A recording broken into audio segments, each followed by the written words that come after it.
Assalamualaikum warahmatullahi wabarakatuh. Baik, di sini saya akan menjelaskan mata kuliah Teaching of TEYL atau Teaching English to Young Learner. Hari ini kita akan mempelajari tentang lesson plan dan rencana pelaksanaan pembelajaran atau RPP dalam mata kuliah Teaching English to Young Learner pada pertemuan ke-11 ini.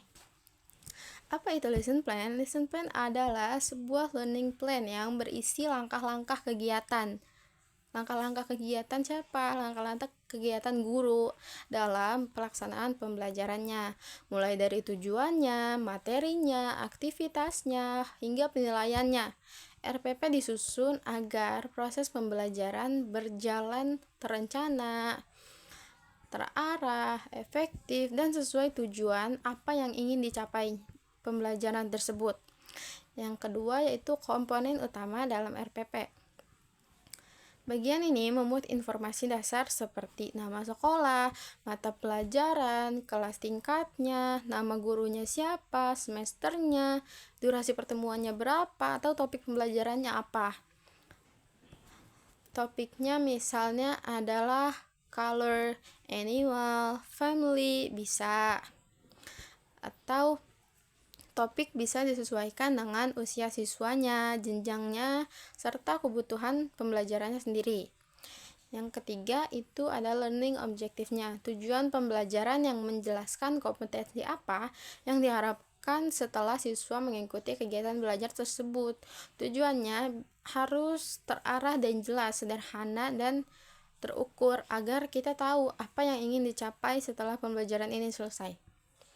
Yang selanjutnya itu tentang language fokusnya, bisa menjelaskan tentang aspek bahasa yang difokuskannya, misalnya vocabulary-nya, atau color, animal, atau simple structure-nya kayak this is my mother, kayak what color is it, this is red, misalnya kayak gitu. Atau mungkin bisa aspek dari listening atau speaking activities-nya tersendiri.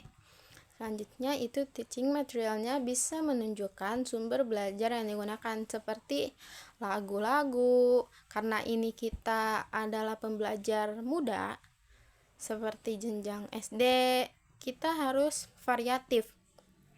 Bisa menggunakan lagu, flashcard yang ada gambar-gambarnya, videonya, games mungkin, atau buku-buku tambahan lainnya. Dan di sini ada teaching activities-nya merupakan bagian inti dari RPP yang menjelaskan tahapan pembelajarannya, yaitu yang pertama opening. Opening itu kita bisa menyapa siswa terlebih dahulu, salam pembukanya, doa yang dipimpin ketua kelas misalnya, atau mulai dari absensi, dan mulai menyampaikan tujuan pembelajarannya. Yang kedua, itu kita beralih ke main activity, bisa berupa penyampaian materi inti apa yang ingin dipelajari hari ini. Penggunaan media visualnya bisa ditunjukkan, lagunya atau videonya.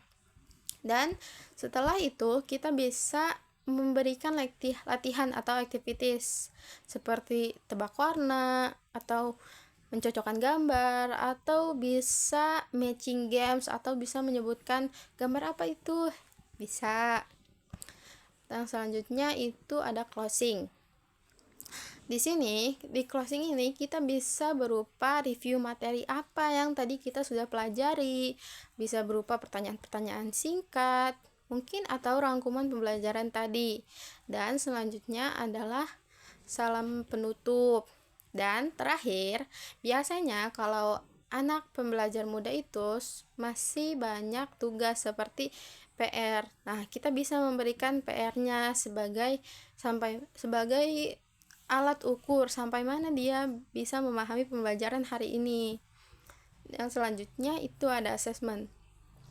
Penilaian digunakan untuk mengukur pemahaman siswa terhadap materinya.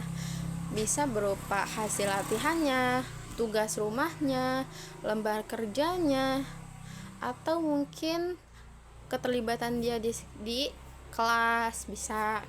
Jika hasilnya baik, berarti pembelajaran tercapai, tujuannya tercapai, Jika misalnya rendah, guru perlu mengevaluasi metode yang digunakannya. Selanjutnya itu ada principle of creating lesson plan for young learner. Dalam membuat RPP untuk anak-anak usia 12 tahun ke bawah, itu prinsip-prinsip berikut harus diterapkan. Yang pertama, use simple language and clear instruction. Memakai bahasa yang simple dan mudah dipahami dan secara langsung. Yang kedua yaitu provide variety of activities. Misalnya variasinya seperti lagu, games, atau aktivitas-aktivitas lainnya, project, bisa berupa video. Nah, selanjutnya ada keep activities short. Konsentrasi anak-anak pembelajar muda itu lebih pendek.